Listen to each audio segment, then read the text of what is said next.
Playas, how you doing? Welcome back to Playas Guide. This episode of Playas Guide, I'm going to be covering um, something I did last year. So last year, I did like a prediction video on video game collecting and retro gaming for 2020.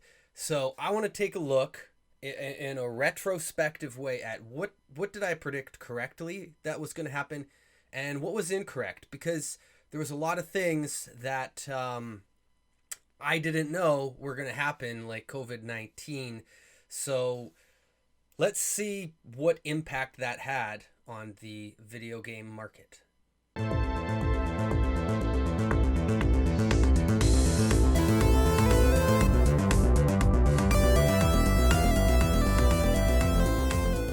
Okay, so this video was, I think it was October 2020 I put this out. I'm just going to go through it. It's a 13-minute video, so I imagine this video is going to probably take me 15, 16 minutes to go through. Let's see how I did, and add a commentary to this. And if you're not already subscribed to the channel, for those of you that are, you can look forward to next week's episode, which will be my 2021 video game collecting episode. So maybe I can learn from a few mistakes here to better predict what 2021 will be like.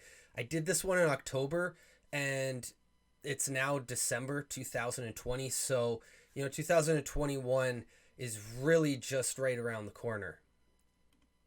Hey players, how you doing? Welcome back to Playas Guide. This episode of Playas Guide, I'm going to be discussing what you should be looking at collecting in 2020 and what the forefront of video game collecting may very well look like. So, stay tuned for my predictions. Okay, let's start things off here with Nintendo. So I didn't have an intro at that time. That's funny. I thought I had an intro for a while. I mean, I haven't been doing YouTube that long, so when I look back at some of these videos too, I really feel like the quality hasn't like jumped so much, but it's, all these little gradual, baby steps towards becoming better and better. So the quality here is not so bad, but some of the older stuff, it was never terrible, but there's always so much room for improvement. As I look back at these, I see that. We'll start from the big NES and work our way up to the Wii U. So, for the NES, I think that prices have kind of stabilized what we've seen already in terms of loose cart collecting. Now, there are a lot of new collectors looking for high-end, sealed, and very good condition, mint condition CIB games that have recently entered the market.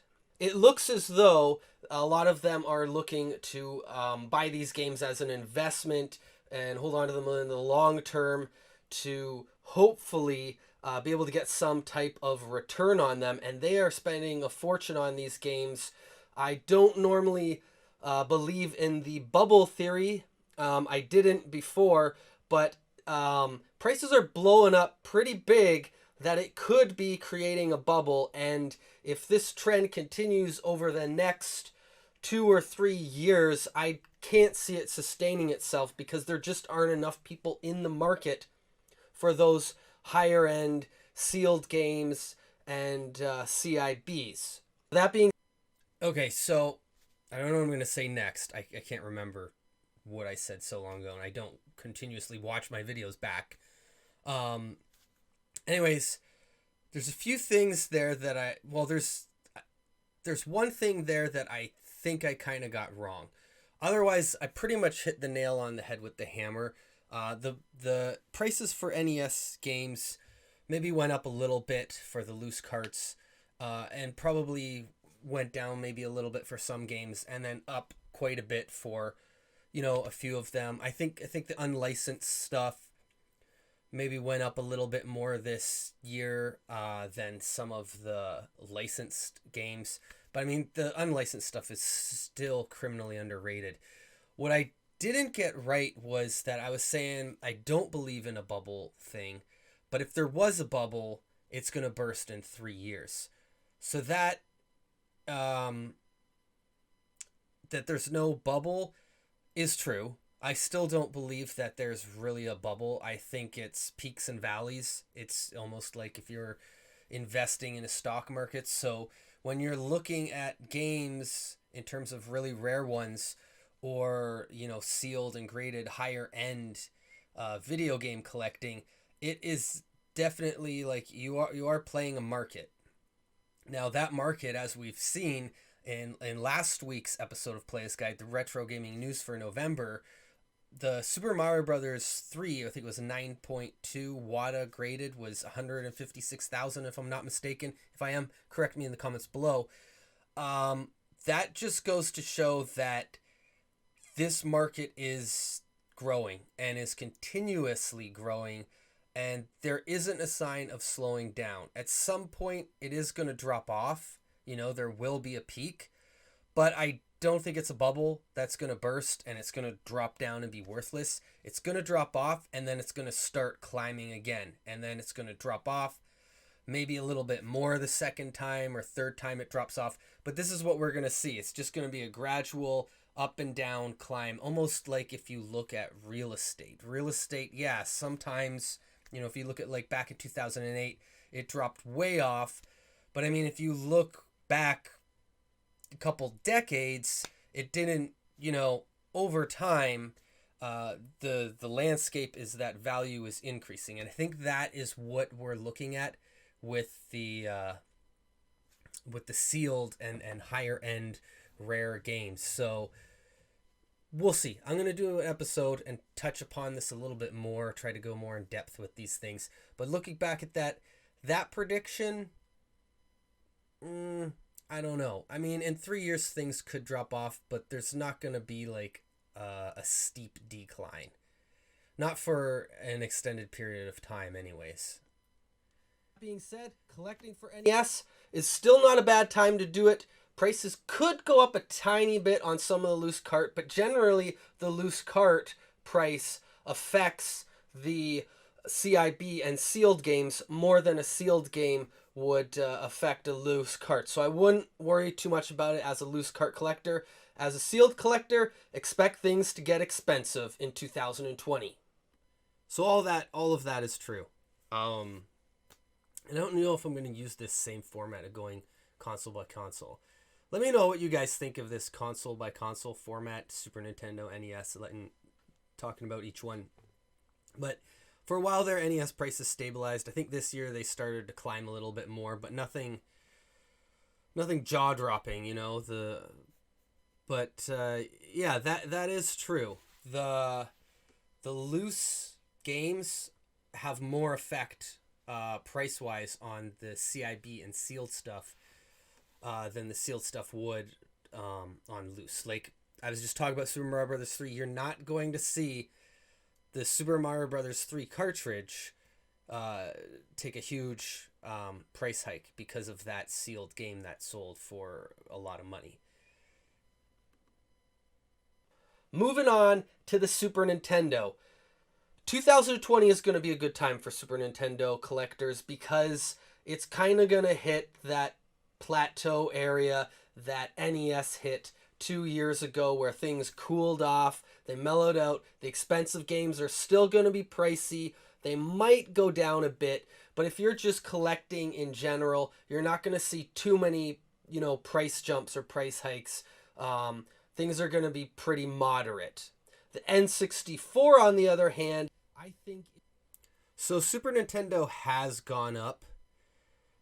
It hasn't really been... I wouldn't say it was moderate.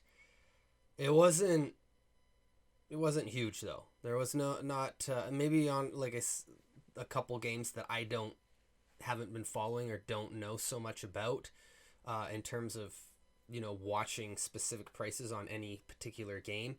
If there are particular games, you can comment in the comments below about that. Please do share your knowledge with the retro gaming and collecting community. But yeah, I moderate, maybe not. Prices definitely went up, but I think it's kind of across the board. So a moderate increase, if that makes sense. I think is going to be getting pretty close to its peak now because of the generation of gamers and collectors looking for N64 games. 2020 might be the peak for N64, if not the following year. One of the reasons why it's not going to peak as long is because a lot of completionists are going to be able to complete this set fairly easy. There's not as many rare titles, and it's a fairly small library, so, prices aren't going to go as crazy as the NES or SNES. Okay, so that is true. That is true. But prices did go up, and because people are staying home. Now with the N64, something a little different happened, where they didn't go up too much, but there was something that I did notice with the N64, because the N64 is a small library. There's a lot of junk, guys. There's a lot of games that your average collector doesn't care about that's on the N64. Same can really be said for PS1. That generation of early 3D polygon graphics. Some of the games don't hold up well graphically, or just don't hold up well altogether. So when lockdown happened and people are locked inside, they're looking for Super Smash Brothers. They're looking for Mario 64, Mario Kart 64. The flagship titles and the really popular titles for the N64 definitely went up in 2020. The other stuff really wasn't that much affected. The rare games went up, and the games that still hold up today went up in value. But a lot of the crap kind of fell the wayside. I maybe went up a small amount, but I think maybe that peak has happened. But because of everything that happened in 2020 with the lockdown, the prices still continue to go up. But those other lesser known and less popular games didn't really see the price jump, because that is the collectors looking for them. And the lockdown, people were casually gaming, so maybe the value of consoles went up. And if you're looking for like Mario Party, it probably did go up a bit, but that's not a great example. GameCube, let's take a look at GameCube, because I know GameCube, the last year, so 2019, 2020, it's been hot. It's been exploding for, I think it started towards the end of 2017, and then it gained some momentum 2018, 2019, and 20. These games are getting pricey now, so if you didn't get in to GameCube collecting beforehand, now might not be such a great time. GameCube is the one that is really going to get some momentum, and people are going to notice in 2020. For the most part, I think anyone collecting GameCube is going for a complete game with the case and the manual. There's not too many loose disc collectors out there. I, for one, certainly don't want to have loose discs laying around, especially for an expensive game that could get easily damaged. Now is the time that we're going to see the value of GameCube games really start ramping up. The Wii. So the Wii, I think a lot of the... Okay, so I was right about that one. Now the Wii... The Wii had a similar thing happen to it as the N64, where the popular games and a lot of like Wii Fit not so much, but Wii Sports, I think that one like doubled or tripled in price. I think it went from like a $5 or $10 game to like a $30 game, maybe even more. I haven't looked at it lately, but I know it was selling like crazy. So were the Wii consoles and Mario games and a lot of the other different sports games that were good. People wanted to play bowling and stuff like that while they're locked inside their house. Let's see what I said here, though, because the shovelware is just, I know some of the shovelware, those games are rare, and they've gone up in value, and I think that they're going to continue to go up in value because they're rare. But the amount of just crap that is on the Wii, that stuff didn't go up because, you know, it's easy to get. It's not going anywhere for collectors. And for people at home looking for something to play, I mean, they're probably trying to avoid wasting their money on just garbage and would rather buy a quality game that they can play themselves and put some time into, or with their family. Games are going to remain dirt cheap. I think even some of the first party games, popular games like Mario Kart or Donkey Kong Country Returns, I don't think those games are going to go up yet. They might even go down. What we will see an increase in terms of price for collecting for the Wii is going to be some of the rare games. I made a video on collecting for the Wii, which discusses some of these rare and uncommon and desirable games. Those are the ones that I think will go up. So if you're looking, so the rare games have gone up. As far as I know, nothing's. Oh, wait a minute. Yeah, some of them have skyrocketed. Now that I think about it. Yeah, so those games are going up. The rare ones are going up. Probably even more than I thought. Now that I reflect a little bit. But I was totally wrong about like Mario and Donkey Kong. That stuff's going up too. In fact, those are the only things that are, and the sports and fitness type games, with the exception of Wii Fit, because, and maybe some of the other crappier shovelware games that are out there that just don't work well. But otherwise, yeah, the like stuff like Wii Sports has gone up. The popular Mario games have gone up, and the rare stuff has been, some of it's been skyrocketing. Looking to collect for the Wii, or just want to get some uncommon or rare games for the console for your collection, yeah, start getting them now. I think within the next year or two, a lot more people are going to be going after those games. The Wii U. I love the Wii U. It's a great console, and now is the absolute best time to collect for it. It hasn't hit like rock bottom yet in terms of value. Next year, I don't know about the following year, because I think a lot of people are going to be collecting for the Wii U. Small library, a lot of great games on it. Not as much shovelware as we've seen on other consoles like the Wii. So it's a really good one to collect for. I don't know how low the prices of these games are going to go, or how cheap they will, but over the next year, as a lot of people are moving on to the Switch, if they don't already have it, getting rid of their Wii U, and stores are starting to liquidate out their Wii U stuff. Used stores like GameStop and EB Games, I'm talking about, not, you know, Walmart or whatever. If Walmart still has some Wii U stuff, they're going to want to get rid of that too. But I'm just saying, we're going to see a push to kind of get that out the door, and you're going to see more Wii U stuff in your mom and pa game stores. All right. Okay, so Wii U, that stuff that I'm talking about kind of happened very late in, it basically happened, I did that in October of 2019. It was already happening what I was talking about.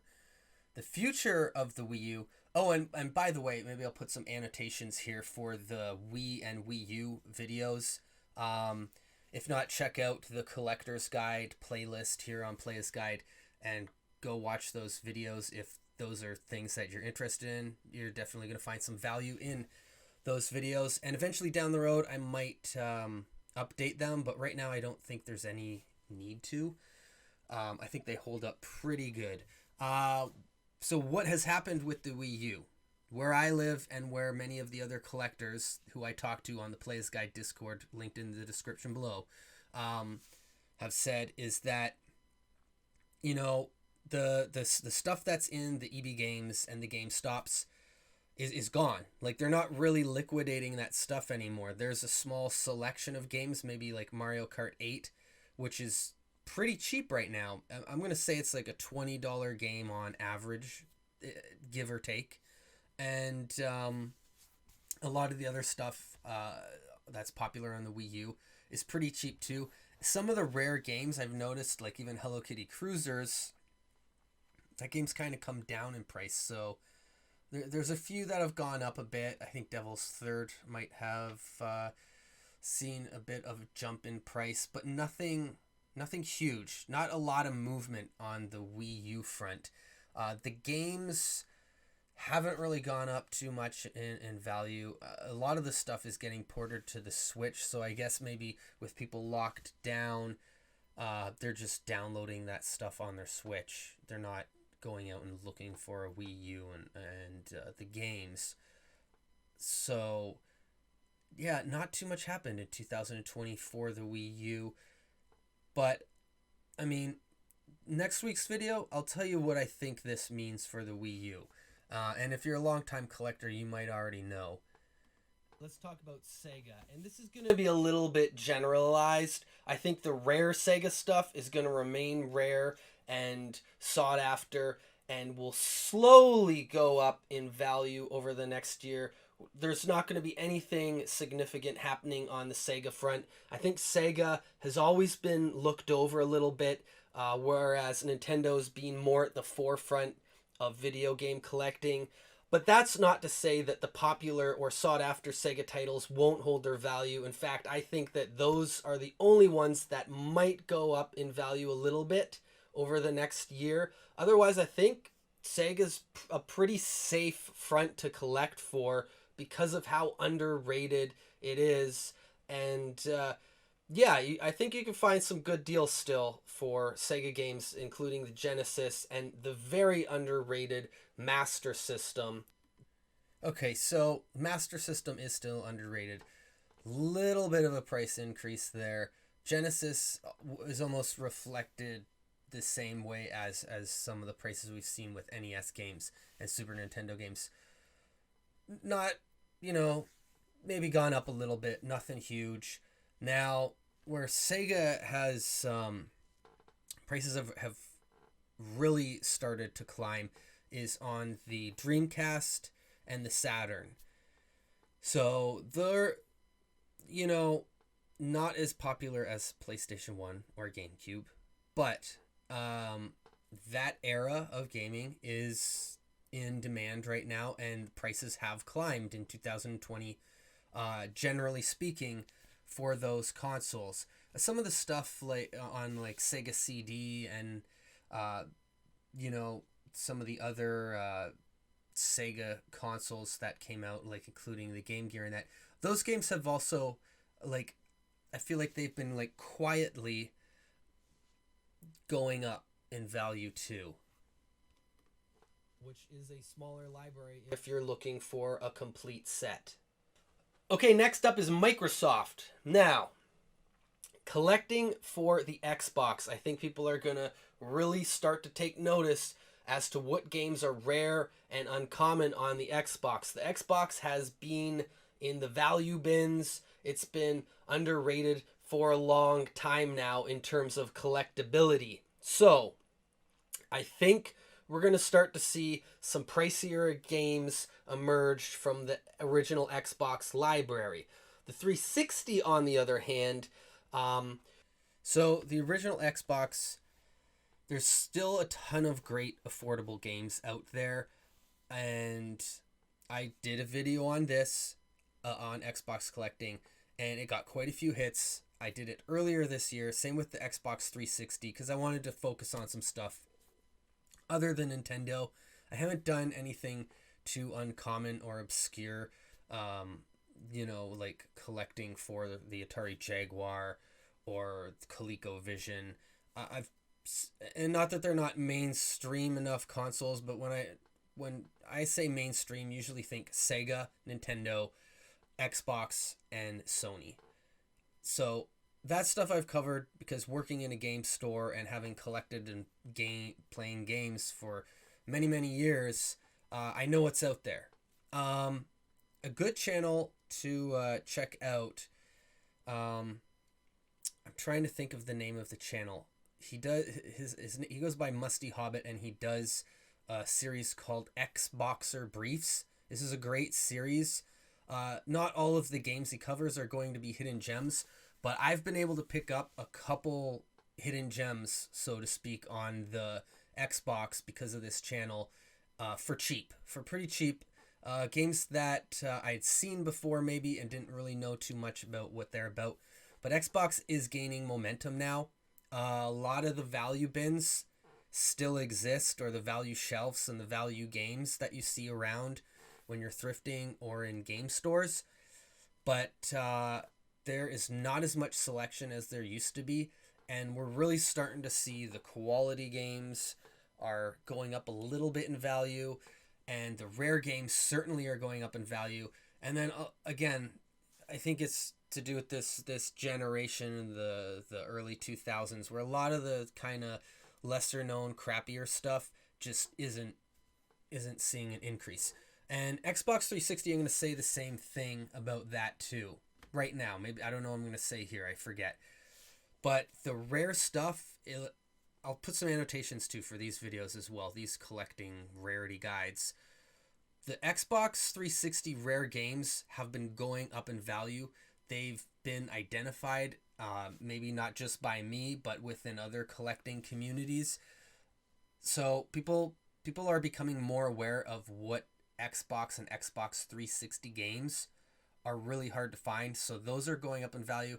And there's also a bit of a nostalgia factor that's coming into play for the original Xbox and maybe even the Xbox 360. That's something that we can talk a little bit more about what's going to happen in 2021, 2022.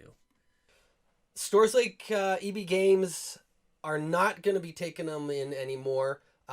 GameStop, I think, kind of takes everything, but the trade-in value on 360 stuff, unless it is something that, you know, is uncommon and desirable, it's nothing. It's so low, it's not even really worth trading it in. People are beginning to throw some of these games out, from what I've heard, just because there's such an abundance of them, and they're viewed as worthless right now. And there was a time in the late 90s and early 2000s, very early 2000s, where Nintendo stuff like NES games were really kind of viewed in a similar light. So from now and going into 2020, you're going to want to look at collecting for the 360. There are tons of great games, and there are going to be some rare and uncommon ones. Now, we don't know what all of those games are. There's a lot of speculation at this time because it's so early on in collecting. It's really hard to say. But if you're really in tune with the Xbox 360 and what's going on in that scene, that collecting scene, you're going to be able to get some really good deals right now. Okay, so for Sony. Okay, so that's pretty much true. The value bins, and when I say value bins, like the cheap games, a lot of places, your EB Games, GameStop, and even many mom and pop game stores aren't taking 360 games. They got enough copies of Assassin's Creed 3 or Black Flag or, you know, whatever games are out there. But a lot of them do know to identify some of the rares at the mom and pop places. I don't know if EB Games is even taking that stuff at all. I don't think they are. I mean, I haven't tried to trade any in, but I don't think that they are even taking those games right now. They're trying to just get rid of that stuff because there's too much of it. So it has become worthless, a lot of it in 2020. But the one thing that I was talking about, and this was October of 2019, I did this, was there's less and less speculation now. I mean, collectors are becoming more and more aware, and the Xbox 360 market is starting to form itself. It's starting to become a little bit more established. I mean, it's not there yet in terms of where pretty much every other console that I've talked about in this video is at, but you know, it's on its way. PlayStation. So okay, let's just watch, because I know what happened with PlayStation here this year, and PlayStation was the one that's been going up the most in 2020, I would say. And I don't think that that's necessarily anything to do with COVID. I'm sure lockdown stuff helped, but it's a generational thing. And then also looking at the libraries out there for stuff like the 64, other than the first party Nintendo stuff and the Rare games, and when I mean Rare games, I mean the developer Rare, those games stand out, and there's not much else that does. Whereas the PlayStation has a lot of RPGs. Those are going up. You know, we saw the remake of Final Fantasy VII, and that game doesn't seem to be going down too much. It had a lot of platformers, which the like side-scrolling platformers, which the N64 really didn't have much of. There's Donald Duck going quackers and Mischief Makers. I don't even know if there was anything else. It might have just been those two. And I like side-scrolling platformers, 2D platformers. I think they're great. Those have gone up. And one that has gone up a lot, shoot 'em ups also have gone up on the PS1. You didn't get many of those. These are all great styles of gameplay that still hold up today. And, you know, there's a lot of different wrestling games and racing games out around that time that was pretty popular. But fighting games were popular at that time, and they're still popular. And PlayStation had the best fighting games at that time. Now, some people might say, Dreamcast had a better version, or whatever they had. They did have good fighting games. Don't get me wrong. Dreamcast has some great fighting games too. And I'm sure those games have seen a price increase over the past year. But for the PlayStation, this shit has exploded. Some of these games have more than doubled in price from what they were a year ago. So let's take a look and see what I had to say. I'm sure I didn't say anything about that because I didn't see that coming. I just noticed it started happening, and games that I wanted to buy that I don't already have, and games I have, I was like blown away by the increase in price. The PS1, I think that generation of gamers that grew up with that as their main console, I think they got some cash to spend on some of the classics and some of the rares. So I think that this console, PS1, is going to be hot in 2020, one of the hottest to collect for, and prices are going to continue to go up. So I'd say PS1 and GameCube are going to get really popular in 2020 to collect for. The other thing that I think is going to also really go up, because it's been in the value bins for a while, is PS2. I think it's going to start crawling out of those value bins and behind the counter of game stores for a lot of the popular or rare games, because we know what they are. I'm even planning on doing a video soon that covers that so that you guys know what to look for. Well, okay, so I mean that's all true. I nailed it, and I'm so happy that I did. I mean, I wasn't able to call out the things like the fighting games going up so much. PS2, something else that's been happening with PS2 is it just passed its anniversary date. Was it that back in September, I think? And, you know, it's sort of been a little bit underrated, and it's a really good console with a great library of games. I mean, don't get me wrong, there's a bunch of turds on there too, but there's a lot of good stuff. And PS2 was a pretty great console for its time and had a lot of great games. And what I've noticed is a lot of YouTubers and other collectors are acknowledging this, and the YouTubers specifically have been doing a lot of like top 10, top 20 for the PlayStation 2's 20th anniversary, hidden gems on the PS2, here's 5 or 10 great first-person shooters on the PlayStation 2, or whatever type of game, you know. And they're not wrong. I mean, there's a lot of good stuff to talk about on the PS2, and it's really been brought to the forefront, which is dragging a lot of those, any of the gems that might be out there that don't have much value are working their way you know, onto the shelf or behind the counters of game stores, as opposed to sitting in the value bins or at the thrift shops. And that's gonna continue to happen in 2021. But we'll talk more about that next week. PS2 may be gaining some momentum and collectability. The PS3 certainly is not. The Xbox 360, I think, will always be a little less desirable than the PS3, but the PS3 is right down there with the Xbox 360 now. I think a lot of these game stores won't be taking in as many of these games as they used to, and when you see that happen, you know the prices are going to drop. So check the value bins, see if any games stand out to you. Look at the library and see what's out there that's interesting or exclusive to the PS3, because those games are going to be a little bit harder to get in the future, and they're going to be really cheap in 2020. Something else. Okay, so that for the most part is true.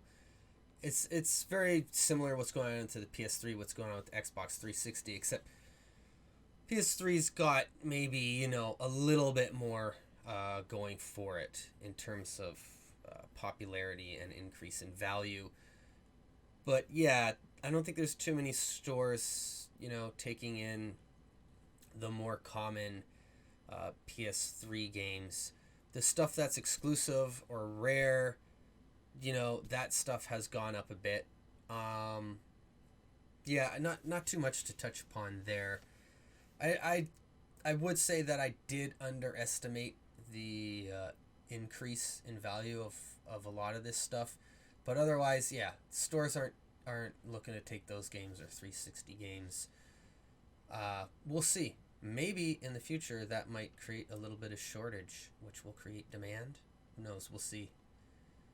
Else to consider is the handheld market. I think the handheld market for the most part is going to go up a little bit because of how many great games there are on different handhelds that are getting unnoticed. And when people see where the prices are at of a lot of these other consoles, they're going to look at the handheld market. I also think, because that's pretty general. I don't want to get too much into handhelds, but I do think the Game Boy Advanced is one that will stand out.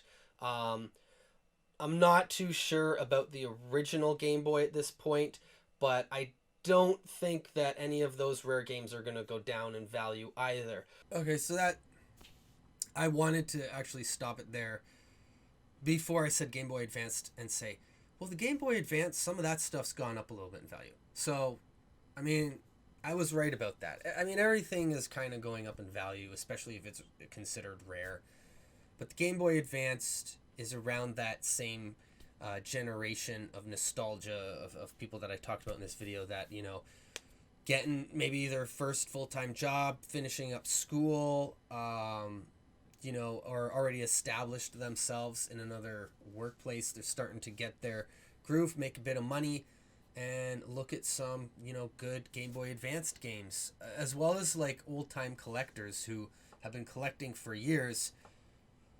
Maybe they have sort of worked their way up to some of these other consoles. Like, I'm sure if you're a long-time collector, you went for NES, then you went for Super Nintendo and 64, and now what are you looking at? You're probably looking at if you're ahead of the curve, you're not looking at the GameCube, which you might be if you're an old-time collector. But anyways, that's the trend. That's the trend that we've seen for years now. And that's the trend you want to know about to stay ahead of the curve. Myself, I'm working on Wii U. Haven't been going after it a ton. Haven't been seeing a lot. Haven't been out game hunting because of all this COVID thing. But I know there's a lot of people who, have. It hasn't stopped them. But, I'm happy with where that's at because I'm not too far away. And the games aren't too expensive right now. Wii is one, and Wii as well. I mean, I just don't have the space to collect for something like that. But, and PS2 still, it's getting some heat, but still not a bad time to collect for some of these, and Game Boy Advance too. What I do think will go up a bit in 2020 is like mini arcades, and other older oddities and different handhelds. I think that there might be a market for that with all the modern handhelds and mini arcades and things that are going on right now to appeal to retro gamers. I can definitely see some of those people, as well as people who are already into retro games, getting into it and looking for some of these items. I know, like the Game and Watch stuff. Oh my god. And they just came out with, Nintendo just put out a Super Mario Game & Watch. That, I feel good. I feel good about this video, guys. So yeah, next week you can find out what I think is going to happen in 2021. I knew nothing about the Nintendo doing the Game & Watch thing. But also, people are buying stuff for their game rooms. They've been staying home, they're working from home, and if you're working from home, you still got cash flow, and maybe your computer set up or whatever's in your game room, or you want something cool and nostalgic for the office. Yeah, people are buying that. And the 1-up arcades and the quarter arcades, people are filling rooms in their house or their basements with these and making these little mini arcades, which is really cool. But the older stuff like this, these different collectibles and mini arcades are, the piece de la resistance for many gamers' game rooms. So I was going to say it, but I'm going to hold off till next week and let you know what's going to happen with those. But that stuff ain't slowing down, man. Get it now. Get it now. Don't hold out on any of that stuff. Thanks so much for tuning in to this episode of Playas Guide. I know it was a longer episode than what you're normally used to on this channel. Next week's follow-up will be shorter, so make sure you're subscribed and notified for when that episode drops. Playas Guide can also be found on Instagram, Twitter, and on Twitch, where you can catch me every Saturday night, but you can also find several other retro streamers throughout the week. We also have a community on Discord. It'd be great if you could join us if you're interested in retro gaming, video game collecting, homebrews, anything to do with retro gaming and collecting can be discussed there. There's discussions going on right now that you're missing out on, much like the stuff being talked about in this video. So become a part of the conversation and follow the link below over to the Playas Guide Discord. It's all free to do so. And if you do want to show this channel some support, I got two things you could do. I'm going to link it below. I recently released an NES Collector's Guide. It's $5, which is probably less than your Starbucks coffee that you're going to pick up tomorrow. And, it goes to support the channel, but you also get something in return. You get the PDF of a collector guide that I made several years ago. I actually recently touched it up because I wanted to make sure that it was the most accurate collector's guide out there. Another way you can support the channel is Playas Guide has also recently been voted YouTuber or nominated YouTuber of the Month by Pac-Man Case, another great YouTuber you should go check out. On the Gaming Off the Grid channel, I know maybe this sounds confusing, who is hosting the YouTuber of the Month. They're also a great channel you should check out. And I'm going to link that video below. So if you go to that video and type in vote Playas Guide or a vote for Playas Guide or just something to do with Playas Guide in the comments, that's going to count as a vote and get Playas Guide possibly YouTuber of the Month for January, which would really help the channel gain some exposure to other retro gamers and collectors like yourself who may not have come across this video and channel otherwise. Thanks so much again for tuning in. I'll see you next week. Later, Playas.